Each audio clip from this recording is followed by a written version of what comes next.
ಇನ್ನು ತೀವ್ರ ಚರ್ಚೆಗೆ ಗ್ರಾಸವಾಗ್ತಾ ಇದೆ ರಚಿತಾ ರಾಮ್ ಪೋಸ್ಟ್. ಇನ್ಸ್ಟಾಗ್ರಾಮ್ ನಲ್ಲಿ ಅವರೊಂದು ಪೋಸ್ಟ್ ಅನ್ನ ಮಾಡ್ತಾರೆ, ಜೊತೆಗೆ ಆ ಪೋಸ್ಟ್ ಅನ್ನ ಸ್ಟೋರಿನಲ್ಲಿ ಶೇರ್ ಕೂಡ ಮಾಡ್ತಾರೆ. ಇದೀಗ ಅದೇ ಪೋಸ್ಟ್ ತೀವ್ರ ಚರ್ಚೆಗೆ ಗ್ರಾಸವಾಗ್ತಾ ಇದೆ. ಆ ಪೋಸ್ಟ್ ನಲ್ಲಿ ಏನಿದೆ, ಫೇಕ್ ಪೀಪಲ್ ಎಲ್ಲವನ್ನ ಮೇಂಟೈನ್ ಮಾಡೋದನ್ನ ಕಲ್ತಿರ್ತಾರೆ, ಆದ್ರೆ ರಿಯಲ್ ಪೀಪಲ್ ಡೋಂಟ್ ಕೇರ್ ಅಂತಾರೆ. ಹೀಗಂತ ಒಂದು ಪೋಸ್ಟ್ ಅನ್ನ ಹಾಕಿದ್ರು. ಇನ್ಸ್ಟಾದಲ್ಲಿ ಪೋಸ್ಟ್ ಮಾಡಿರುವಂತ ನಟಿ ರಚಿತಾ ರಾಮ್ ಹಾಕಿದ ಪೋಸ್ಟ್ ಬಗ್ಗೆ ಇದೀಗ ಚರ್ಚೆ ಶುರುವಾಗ್ತಾ ಇದೆ. ರಚಿತಾ ಪೋಸ್ಟ್ ಹಾಕಿದ್ದು ಯಾರಿಗೆ ಅನ್ನೋದರ ಚರ್ಚೆ ಆರಂಭ ಆಗಿದೆ. ರಚಿತಾ ರಾಮ್ ನಟಿ ಆಗಿರೋದ್ರಿಂದ, ಪಾಪ್ಯುಲರ್ ಆಗಿರೋದ್ರಿಂದ ಅವ್ರು ಯಾವುದೇ ಒಂದು ಚಿಕ್ಕ ಸ್ಟೋರಿ ಆಗಿರಬಹುದು ಪೋಸ್ಟ್ ಹಾಕಿದಾಗ ಅದು ಸುದ್ದಿ ಆಗುತ್ತೆ. ಜೊತೆಗೆ ಈಗಿನ ಸಂದರ್ಭವನ್ನ ನೋಡಿದಾಗ ಇವ್ರು ಯಾರಿಗೋಸ್ಕರ ಈ ಪೋಸ್ಟ್ ಅನ್ನ ಹಾಕಿರಬಹುದು ಅನ್ನುವಂತ ಪ್ರಶ್ನೆ ಕೂಡ ಮೂಡುತ್ತೆ. ಇಂಗ್ಲಿಷ್ ನಲ್ಲಿ ಮಾಡಿರುವಂತ ಪೋಸ್ಟ್ ಅನ್ನ ನೋಡಬಹುದು. ಆ ಪೋಸ್ಟ್ ನ ವಿಷಯ ಏನು ಅನ್ನೋದನ್ನ ನೀವು ಗಮನಿಸಬಹುದು. ನಕಲಿ ವ್ಯಕ್ತಿಗಳಿಗೆ ಮೇಂಟೈನ್ ಮಾಡೋದಕ್ಕೆ ಒಂದು ಮುಖ ಇರುತ್ತೆ, ಆದರೆ ನಿಜವಾದ ವ್ಯಕ್ತಿಗಳು ಯಾವುದಕ್ಕೂ ತಲೆ ಕೆಡಿಸ್ಕೊಳ್ಳೋದಿಲ್ಲ.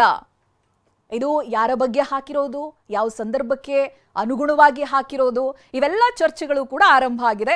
ಅವರು ಫೀಡ್ ನಲ್ಲಿ ಹಾಕ್ತಾರೆ, ಜೊತೆಗೆ ಅದೇ ರೀತಿಯಾಗಿ ಸ್ಟೋರಿನಲ್ಲೂ ಕೂಡ ಅದನ್ನ ಶೇರ್ ಮಾಡಿದ್ದಾರೆ. ಈ ಬಗ್ಗೆ ಡೀಟೇಲ್ಸ್ ಅನ್ನ ಕೊಡ್ತಾರೆ ಪ್ರತಿನಿಧಿ ಮಂಗಳ ಸಂಪರ್ಕದಲ್ಲಿದ್ದಾರೆ. ಮಂಗಳ, ಇದೀಗ ಈ ಸಂದರ್ಭಗಳನ್ನ ನೋಡಿದಾಗ, ಜೊತೆಗೆ ರಚಿತಾ ರಾಮ್ ಪಾಪ್ಯುಲರ್ ನಟಿ ಆಗಿರೋದ್ರಿಂದ ಅವ್ರಿಗೆ ಏನೇ ಮಾಡಿದ್ರು, ಏನೇ ಪೋಸ್ಟ್ ಗಳನ್ನ ಹಾಕಿದ್ರು ಕೂಡ ಸುದ್ದಿ ಆಗುತ್ತೆ. ಬಟ್ ಈಗಿನ ಸಂದರ್ಭಕ್ಕೆ ತಕ್ಕಂತೆ ಇದನ್ನ ವಿವರಿಸೋದಾದ್ರೆ ಯಾರಿಗಾಗಿರ್ಬೋದು, ಏನು ಅನ್ನುವಂಥದ್ದು?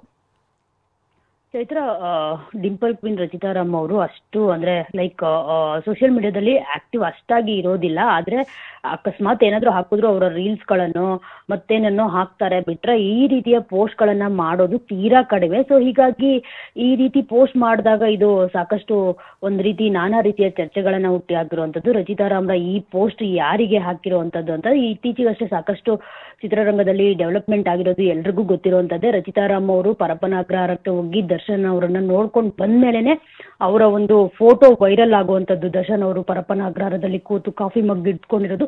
ಅದಾದ್ಮೇಲೆ ಸಾಕಷ್ಟು ಸುದ್ದಿಗಳು ಬಿತ್ತರವಾಯಿತು. ಅಂದ್ರೆ ರಚಿತಾ ರಾಮ್ ಅವರು ಹೋಗಿ ಬಂದ್ಮೇಲೆನೆ ಈ ತರ ಆಗಿದ್ದು, ಅದರ್ವೈಸ್ ರಚಿತಾ ರಾಮ್ ಅವರು ಯಾರಿಗೋ ಇಂಟಿಮೇಷನ್ ಕೊಟ್ಟಿದ್ದಾರೆ, ಈ ರೀತಿ ಸಾಕಷ್ಟು ಚರ್ಚೆಗಳು ಹುಟ್ಟೆ ಹಾಕಿದ್ರು. ಸೊ ಹೀಗಾಗಿ ಇದು ದರ್ಶನ್ ಪರವಾಗಿ ನಿಂತು ರಚಿತಾ ರಾಮ್ ಅವರು ಈ ಪೋಸ್ಟ್ ಮಾಡಿರೋದ, ಅದರ್ವೈಸ್ ಏನು ಈ ರೀತಿ ಸುದ್ದಿಗಳಿಗೆ ನಾನು ತಲೆ ಕೆಡಿಸ್ಕೊಳ್ಳಲ್ಲ ಅನ್ನೋಂಥ ರೀತಿನಲ್ಲಿ ಹೇಳಿರೋದು. ಅದರ್ವೈಸ್ ಈಗ ಸಾಕಷ್ಟು ಜನ ಎಲ್ರ ಬಗ್ಗೆನೂ ಮಾತನಾಡ್ತಿರುವಂತದ್ದು, ದರ್ಶನ್ ಅವ್ರ ಬಗ್ಗೆ ಆಗಿರ್ಲಿ. ರಚಿತಾ ರಾಮ್ ಅವ್ರು ಹೇಳಿದ್ದಾರೆ ದರ್ಶನ್ ಅವರು ನನ್ನ ಗುರುಗಳು ಅಂತ ಹೇಳ್ಬಿಟ್ಟು. ಸೊ ನಾನು ಅವ್ರ ಪರವಾಗಿ ಯಾವತ್ತೂ ಕೂಡ ಇರ್ತೀನಿ ಅಂತ.